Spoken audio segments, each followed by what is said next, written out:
Hi, everyone. Artificial intelligence continues to drive significant advances in medicine, and one of the most consequential areas is de novo drug design. Today, we're going to examine a development that addresses a core challenge in this field: the fact that biological targets, like proteins, are not static entities. They are flexible. So, let's explore how a new model is being trained to account for this dynamic reality. Historically, structure-based drug design has often operated under a simplifying assumption. It's been treated like designing a key for a rigid, unchanging lock. The AI model is given a fixed protein structure and tasked with creating a molecule to fit it. The issue, of course, is that proteins are not rigid. They're conformationally dynamic. The new approach, therefore, is to design a key for a lock that is understood to be flexible, a lock that can and will change its shape. This is the paradigm shift we will be discussing. So here is our agenda. First, we'll define the rigid protein problem in more detail. Then we will introduce a model designed for flexibility. We'll review the data it was trained on, analyze its performance metrics, and finally consider the implications of this approach for drug discovery. Okay, let's begin with the first section, the rigid protein problem. This is a well-known limitation in the field of structure-based drug design, often abbreviated as SBDD. By assuming the target protein is static, computational models may be systematically overlooking promising therapeutic candidates. This analogy really gets to the heart of the issue. If your model presumes only one conformation for the protein's binding pocket, it might generate a ligand with a reasonable affinity. However, it could entirely fail to identify a more effective molecule, one that induces a conformational change in the protein, resulting in a more stable and high-affinity interaction. We are, in effect, leaving potentially superior drug candidates undiscovered by not accounting for this flexibility. To properly understand the model, we need to define two terms. Proteins are often described in two states. The Apo state refers to the protein in its unbound form. When a ligand binds to it, the resulting complex is referred to as the holo state. The critical challenge in many real-world drug design projects is that you often only have the experimentally determined structure of the Apo protein, and from that starting point, you must design a novel ligand. This brings us to the proposed solution from the research we're reviewing, a model named Apo2Mol. It is a new framework developed specifically to address the challenge of protein pocket flexibility during the ligand design process. And here is the central innovation. Apo2Mol does not simply design a molecule to fit a static pocket. Instead, it performs what is described as a simultaneous cogeneration.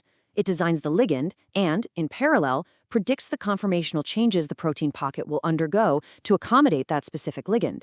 It's generating the key and modeling the corresponding shape of the lock in a single unified process. So how is this accomplished mechanistically? The model employs a diffusion process. It begins with the Apo structure of the protein. Then, a noisy ligand, which is essentially a random cloud of atomic coordinates, is introduced into the binding site.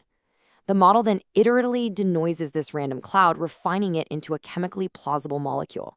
Crucially, as it performs this denoising on the ligand, it is also jointly transforming the coordinates of the protein pocket from the initial Apo state to the final predicted holo state. Now, any deep learning model is fundamentally dependent on the quality of its training data. A key aspect of Apo2Mol is that it was trained not on computationally simulated data, but on a large, curated dataset of experimentally resolved structures. The scale of this dataset is noteworthy. The researchers compiled over 24,000 high-quality pairs of Apo and holo structures. This means that for each entry, the model was provided with an experimental before and after snapshot of a protein binding to its ligand. This provides a robust foundation for learning biologically relevant conformational changes. The quality control for this dataset was also stringent. All structures were sourced from the protein databank. The dataset relies exclusively on experimentally determined structures. A strict 100% sequence identity was enforced between the Apo and holo structures in each pair. Finally, the data was filtered to include only high-resolution structures and ligands that are pharmacologically relevant. This entire process grounds the model's predictions in established biophysical reality. So, given this carefully constructed model and dataset, how does it perform? Let's now review the quantitative results and compare Apo2Mol's performance against baseline models that assume a rigid pocket. The first metric is predicted binding affinity, calculated using AutoDoc-VINA. For this score, a more negative value indicates a stronger predicted binding interaction. The best performing baseline model, IP-Diff, achieved a mean score of -6.40. Apo2Mol achieved a score of -6.79. This represents a clear improvement, suggesting the model generates ligands predicted to form more stable complexes with their targets. This chart provides another perspective on performance. It shows the proportion of generated molecules that have a predicted binding affinity greater than that of the known reference ligand for a given target. The best baseline models succeeded in this task about 45% of the time. Apo2Mol, by comparison, generated a superior candidate in nearly 53% of cases. This indicates a higher success rate in discovering potentially more potent molecules. The evaluation also extended beyond binding scores. By analyzing metrics like the distribution of interatomic distances, the researchers demonstrated that the molecules generated by Apo2Mol are more structurally plausible. Their geometries more closely resemble those of real, synthesizable molecules, which is a critical factor for practical application in drug discovery.